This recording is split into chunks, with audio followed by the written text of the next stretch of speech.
Hello दोस्तों, स्वागत है प्यारे से YouTube channel physics bye Sanjeev sir classes में। आज हम लोग पढ़ेंगे न्यू चैप्टर 8। और देखिए चैप्टर नेम है मानव स्वास्थ्य और रोग। तो आज हम लोग पढ़ेंगे मानव स्वास्थ्य के बारे में।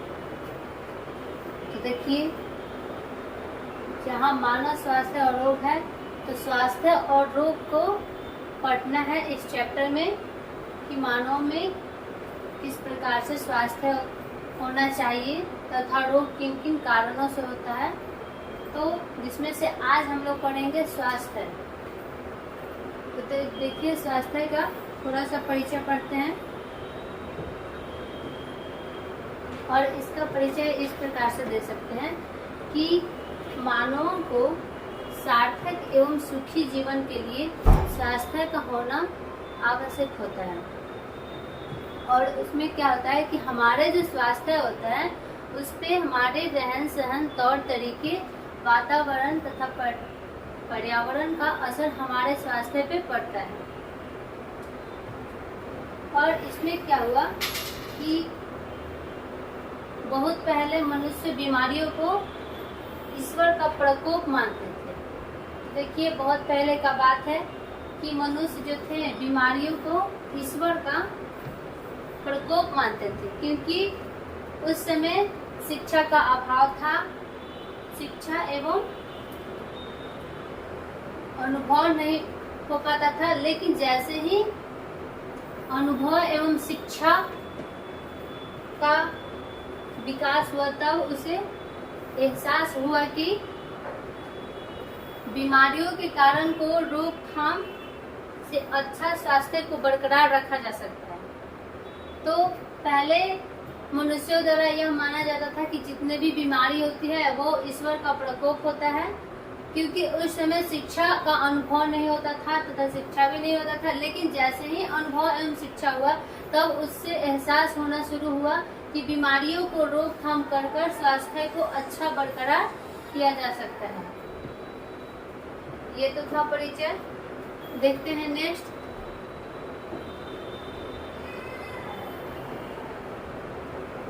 स्वास्थ्य क्या होता है? तो देखिए स्वास्थ्य क्या होता है। स्वास्थ्य जो होता है हमारे शरीर की एक स्थिति है। उनमें से क्या होता है कि जब शरीर का कोई भी अंग या शरीर का सभी अंग समान रूप से कार्य कर रहे हैं या बाहरी आवरण और वातावरण के साथ शरीर का संतुलन बना रहता है, तब हम स्वास्थ्य कहते हैं। लेकिन यहाँ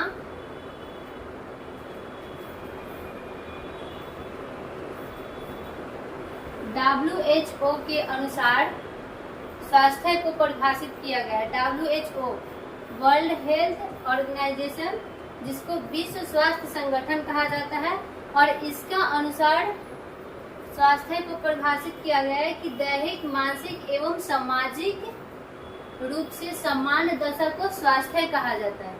तो देखिए इसमें दैहिक, मानसिक एवं सामाजिक रूप से सामान्य दशा को स्वास्थ्य कहा जाता है। इसका मतलब क्या है कि स्वास्थ्य सिर्फ शारीरिक रूप से ही नहीं होता है, बल्कि उस शारीरिक, मानसिक, सामाजिक रूप से सामान्य दशा होना चाहिए। इसी को स्वास्थ्य कहा जाता है। आइए अब पढ़ते हैं अच्छे स्वास्थ्य के लिए मूल शर्तें। तो देखिए अच्छे स्वास्थ्य के लिए बहुत सारे शर्तें होते हैं, जिसमें से आज हम लोग पढ़ेंगे। पहला है संतुलित आहार। तो देखिए संतुलित आहार क्या होता है। तो संतुलित आहार एक ऐसा आहार है जिसमें पोषक तत्व प्रचुर मात्रा में उपस्थित होता है, जैसे कार्बोहाइड्रेट, वसा, प्रोटीन, खनिज और विटामिन समुचित मात्रा में उपलब्ध होता है। वैसे आहार को संतुलित आहार कहा जाता है। और संतुलित आहार को लेने से क्या होता है कि जितने भी पोषण की कमियों के कारण बीमारियां होने की संभावना होती है वो नहीं होती है। और साथ में बीमारियों से लड़ने के लिए प्रतिरोधक क्षमता भी बढ़ता है। तो हमें इस प्रकार से संतुलित आहार को लेना बहुत आवश्यक है स्वास्थ्य के लिए।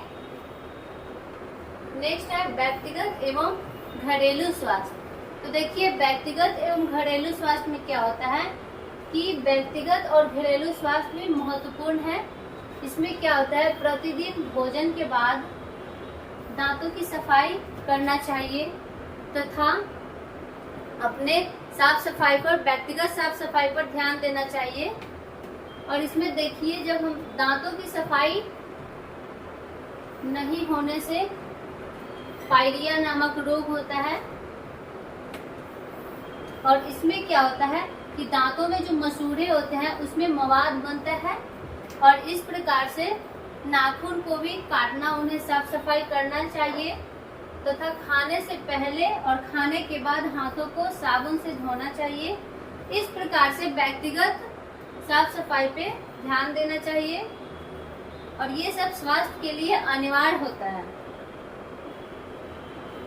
नेक्स्ट है स्वच्छ भोजन एवं जल। तो देखिए स्वच्छ भोजन एवं जल क्या होता है, अपने स्वास्थ्य के लिए स्वच्छ भोजन को ग्रहण करना चाहिए तथा स्वच्छ जल को पीना चाहिए।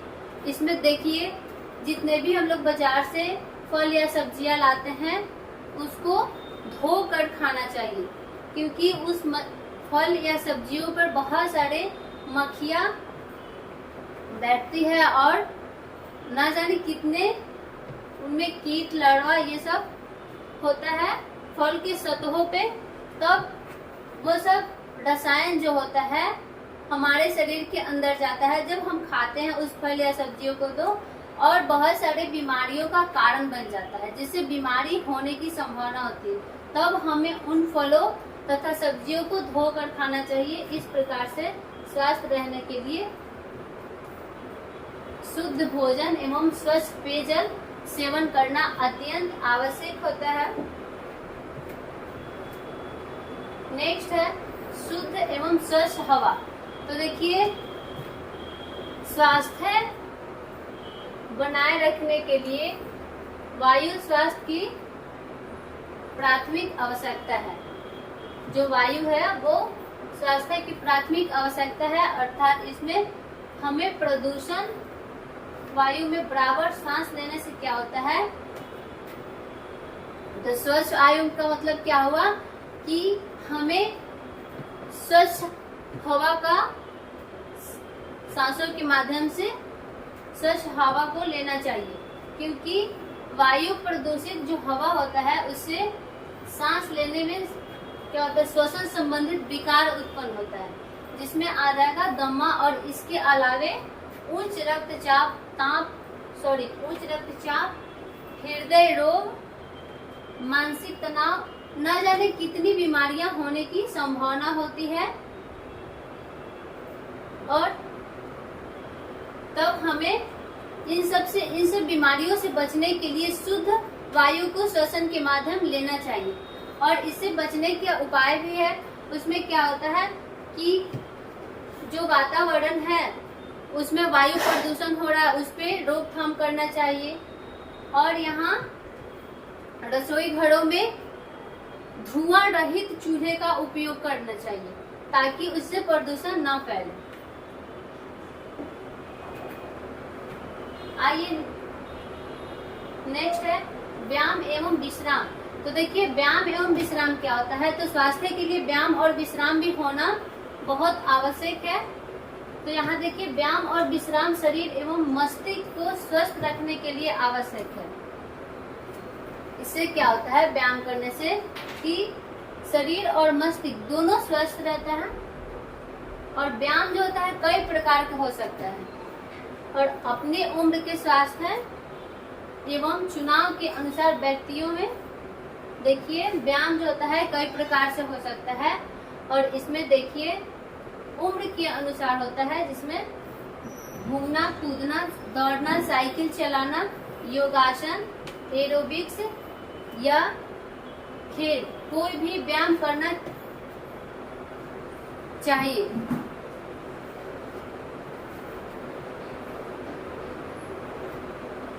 अब यहाँ देखिए अब यहाँ बताया जा रहा है कि व्यायाम जो होता है कई प्रकार का होता है। जैसे आप देखिए कि कोयले के खदान में काम करने वाले जो व्यक्ति होता है उनको स्वस्थ रहने के लिए अधिक श्रम करने की आवश्यकता होती है, जबकि किसी दफ्तर या कार्यालय में काम कर रहे व्यक्तियों के लिए दिमाग को चुस्ती होना चाहिए, जिसमें क्या होता है कि वो अच्छे निर्णय ले सके तथा लोगों के साथ अच्छे व्यवहार कर सके, बात विचार अच्छे हो सके। तो इस प्रकार से व्यायाम जो होता है अलग अलग प्रकार से होता है।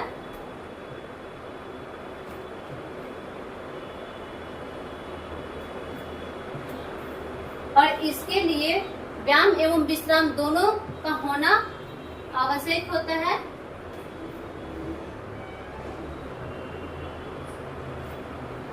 नेक्स्ट है विश्राम। तो विश्राम क्या होता है? जब व्यक्ति अधिक किसी कार्य को करता है या अधिक मेहनत करता है तब उनमें थकावट महसूस होता है। इन थकावट को दूर करने के लिए विश्राम करना आवश्यक होता है। तब विश्राम में हम लोग या तो संगीत सुनकर विश्राम कर सकते हैं, या जब हम लोग गहरी निद्रा में जाते हैं तो जितने भी थकावट होती है वो दूर हो जाता है। और इससे क्या होता है कि मस्तिष्क जो होता है फुर्तीली हो जाता है और फिर से काम करने के लिए शरीर तैयार हो जाता है। इस प्रकार से विश्राम भी आवश्यक है स्वास्थ्य के लिए। आइए नेक्स्ट है व्यसन। तो व्यसन क्या होता है? तो व्यसन एक स्थिति है जिसमें क्या होता है कि मनोवैज्ञानिक या कार्यकी तौर पर किसी भी चीज पर निर्भर हो जाना। ठीक। और इसमें देखिए व्यसन में कि मनोवैज्ञानिक या कार्यकी तौर पर इसमें क्या होता है, कोई भी व्यक्ति किसी चीज का आदी बन जाता है, अर्थात उस चीज का आदत लग जाता है। जिसमें देखिए धूम्रपान, मादक द्रव्य जैसे ड्रग्स, हेरोइन तथा कोकीन, इन सब का क्या होता है कि जब कोई व्यक्ति का यहाँ धूम्रपान का आदत लग जाता है या मादक द्रव्य जैसे शराब, ड्रग्स, हेरोइन तथा कोकीन का, तब वो उनका स्वास्थ्य जो होता है स्वास्थ्य पर बहुत प्रभाव पड़ता है। जैसे देखिए यहाँ धूम्रपान से क्या होता है, माउथ कैंसर होने की संभावना होती है।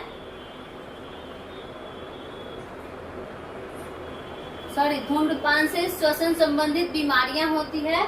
और इसमें एक है तंबाकू।